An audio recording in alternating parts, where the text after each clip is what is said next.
we go ahead and spit out our position at once a second. So that's the beauty with the this. So we can have 1 second separation with it. So basically,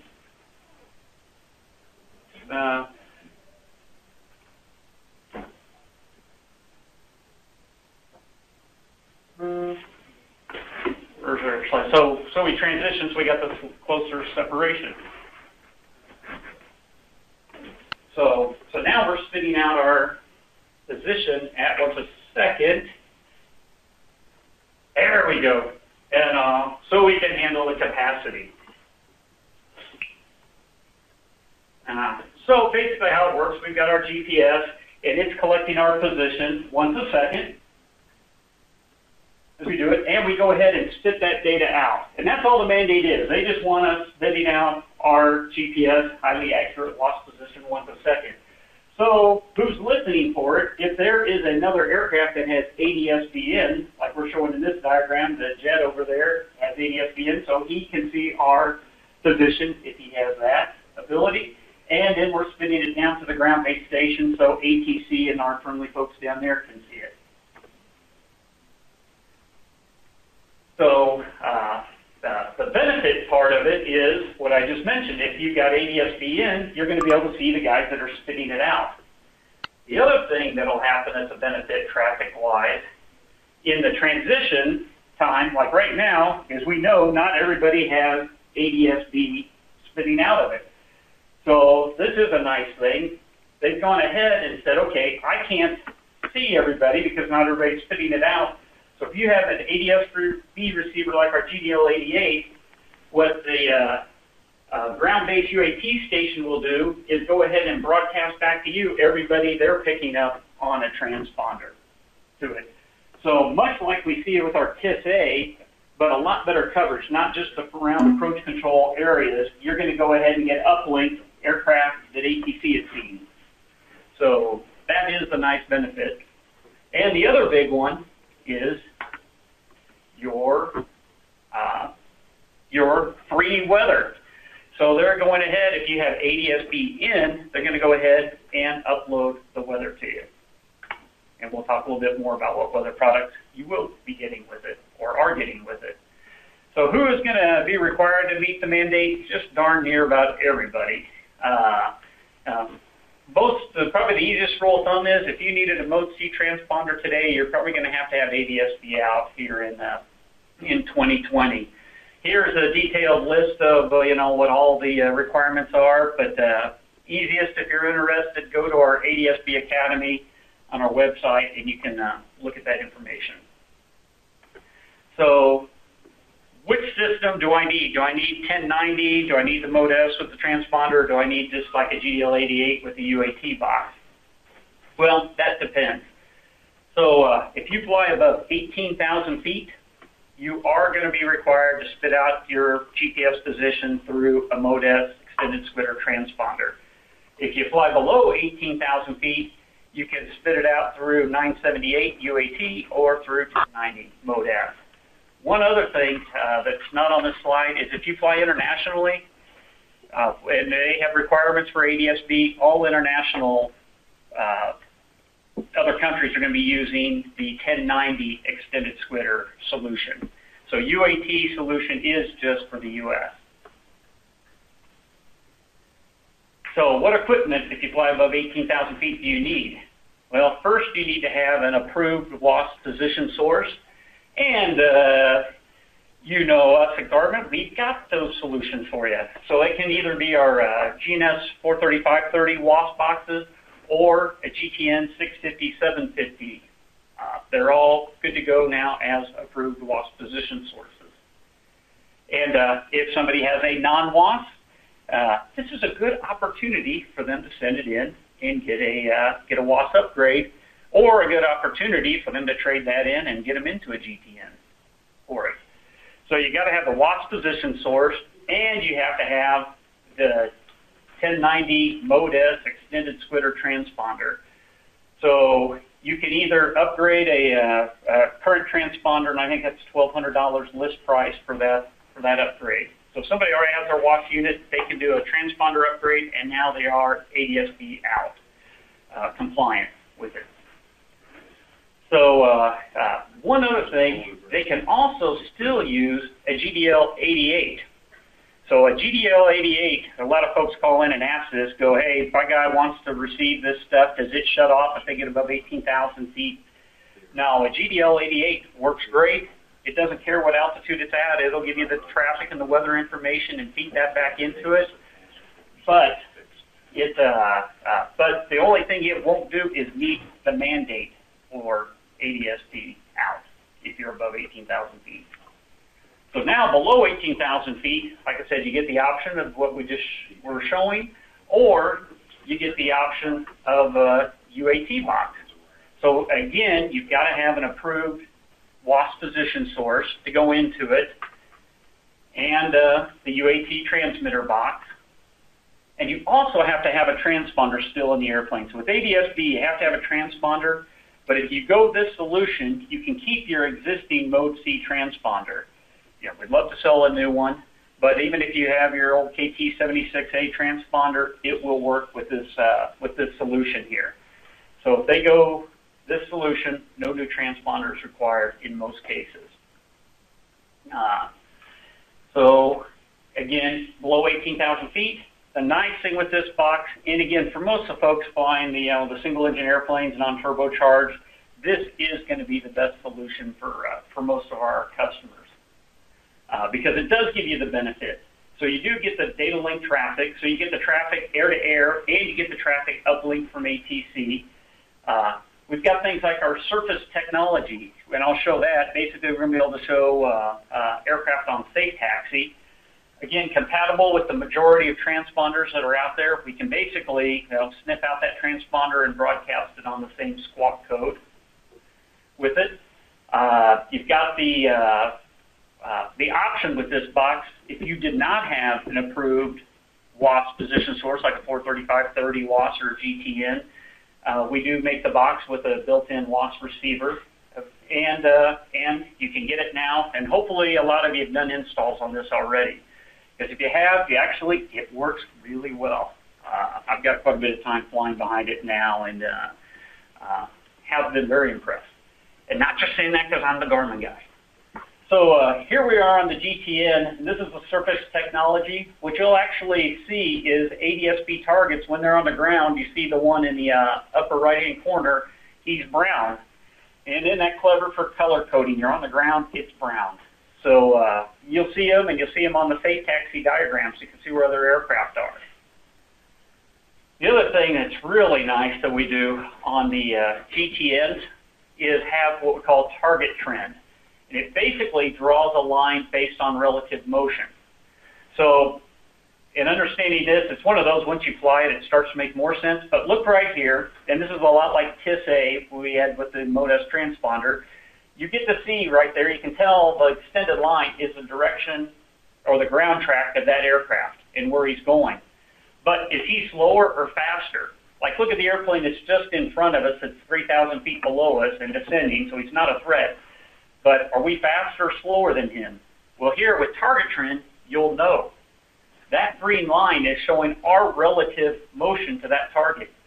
So you can see I'm faster than that guy that's just in front of me because the line is coming back behind, but he's going to pass off my right-hand side and he's below me, so he won't be a threat. When they are a threat is when you see somebody at your altitude and you see a green line cutting in front of the aircraft. Now you know way ahead of time that that guy's going to be a threat in the future.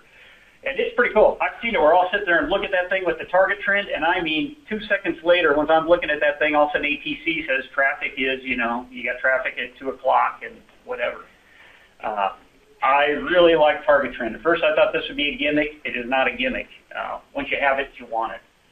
So that's target trend. Then we've got the weather. So again, we're going to show weather on the moving map, and then we're going to have our dedicated weather page, just like we do with the GDL69 and the XM weather. So first thing on weather products are you get basically 2 types of radar image. the radar image you get that's close to where you're flying, usually within about 100, 150 miles, is going to be at a higher resolution. Then the rest of the United States, the CONUS, continental U.S., the CONUS radar is the rest of it, and that's at a lower resolution, and that's the blockier stuff. So you can see the actual line here in this image where you're getting the regional radar image, and that's pretty comparable to what you were seeing with the GDL69 weather resolution. And then the stuff that's the rest of the U.S. is a lower resolution. And that's so usually the way somebody's going to operate it, they're going to look at both regional and CONUS at the same time, combined. With the free weather, you also get the METARs and TAFs uplinked to you. And it's kind of interesting that on these boxes, you can actually have combined a GDL69 and a GDL88. And which weather source are you seeing? If you look here at the METAR, and it gives you all the things, the temperature, the altimeter setting, and then right below that it says source FISB. So I know that I was getting that uplinked to me from the FISB station. It wasn't from XM. And we try to pick what's the most current source to show you if you're getting both boxes combined. In next image. The one thing that you do get with FISB that you don't get with XM is NOTAMs. So that's really nice. So we're able to display NOTAMs with the GDL88 and a GTN 750. The other weather products you get are TFRs, winds and temperatures aloft, and PIREPs. So it's actually a pretty complete weather package you get uplinked to you. So here's kind of this one, I really do like this slide, the comparison chart between FISB and XM. Like I just mentioned, NOTAMs are exclusive to FISB.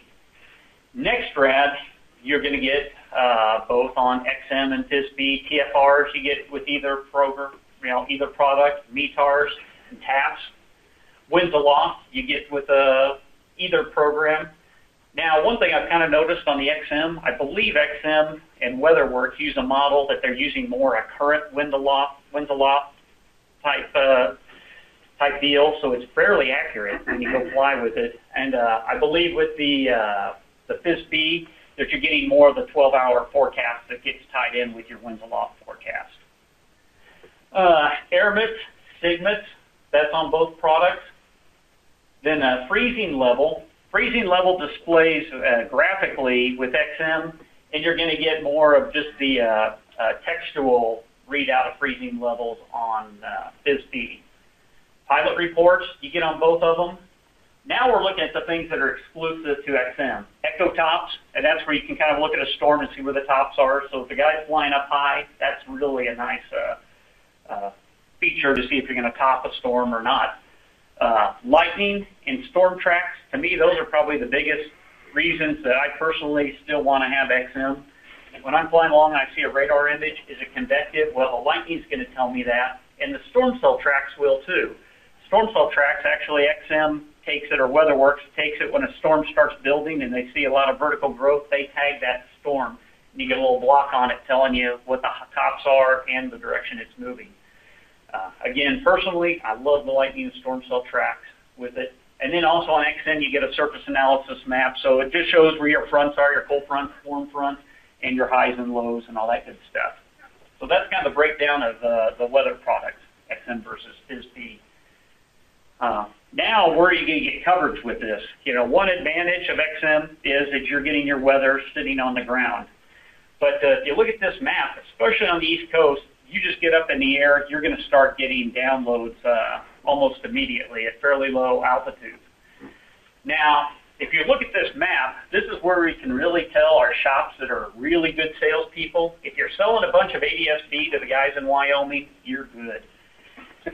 But and the other thing with this map, though, is the coverage map on it, from all my flying I've done, is very accurate. It really works well. And again, I was skeptical on an uplink system versus satellite system. So again, this is the current ADSB coverage, and they hope to have the entire infrastructure completed by 2014. And it seems to be, I think it's on track still for that too. So it's good stuff. So, next slide, please.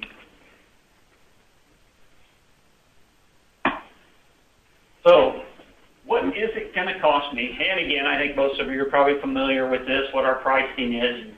And again, the flavors, you get it without GPS. Keeps a straight GDL88 feeding in with your WAS unit. Then you get the option if you want diversity antennas. We do recommend doing diversity. That way when you're broadcasting airplane to airplane, there aren't any blind spots with it. Then again, you're probably not selling a whole lot of these with the WAS built into it. Probably one of those will start selling as people get closer to the mandate. But those are our flavors. You know. And so now, what is it going to show on my GTN versus my GNS 530? To me, actually having a GDL88, this is the reason you want to have a GTN. Of course, it was designed knowing these kind of things are going to be, products are out there. So all the weather products I was just talking about that they have available do display on our GTN units. On a GNS 430 or 530, you're just getting NextRad, METARs, and TAPs. So you're not getting the NOTAMs, you're not getting the pirates, you're not getting the winds aloft. So there's a lot of weather products you are not able to display on the 430 or 530. Then also the big advantage on a GTN is the GTN is going to give you the target trend that I was showing, the relative motion. What you're going to get on a 430, 530 isn't bad, but it's just not as good as relative motion. It's going to show up a lot like the TIS-A did in the Mode S. You're going to get the track of the aircraft, but you're not going to get the relative motion on it. So then there's the 480. We are going to have the 480 be a compliant WAS out position source for ADSB. However, I'm afraid that it is not going to be able to display traffic or weather with a GDL88.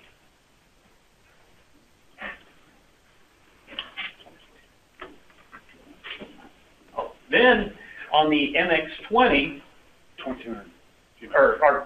definitely take back the MX20 because it's not going to play, I'm afraid, on the MX20. But on the GMX200, we are going to support weather and traffic, and we're looking at Q2 next year for having that. So GMX200s, don't let me say the MX20 again, GMX200s mid next year for weather and traffic display.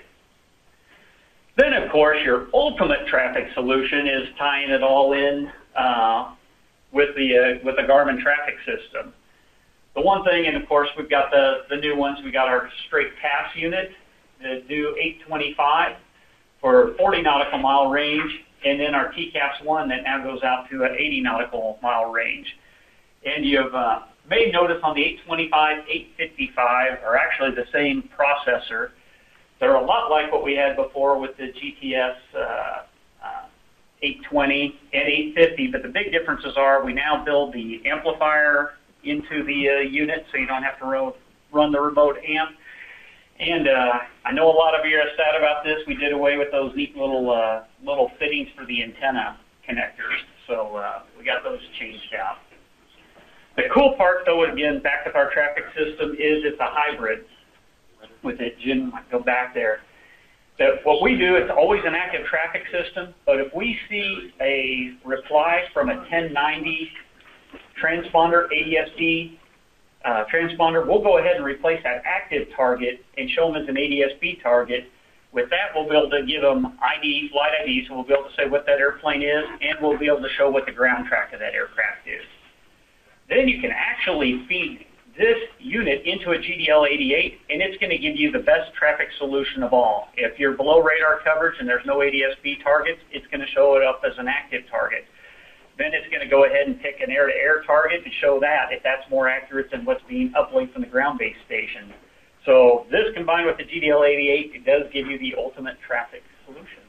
And another good solution is if you have a Mode S transponder with the active traffic system like this. So you wouldn't necessarily need a GDL88 in this circumstance, but you could install a GTX 330 extended splitter for your ADSB out compliance, and then get our GTS 800 system, and that then receives the ADSB traffic information on its way in. So that also becomes a pretty attractive option. And provides you full traffic protection in all circumstances, whether there's a compliant aircraft flying around with ADSB or not.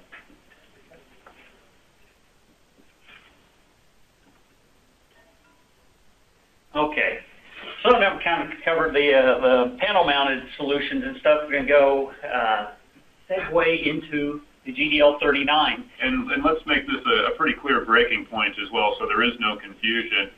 Everything that we talked about to this point has been basically ADSB compliant products, and so that's specifically the GDL88 and the GTX 330 and 33 series of products. Now we'll transition to the GDL39, which they will tell us is a portable ADSB receiver, not certified. No. So the GDL39 is a portable ADSB receiver, not certified.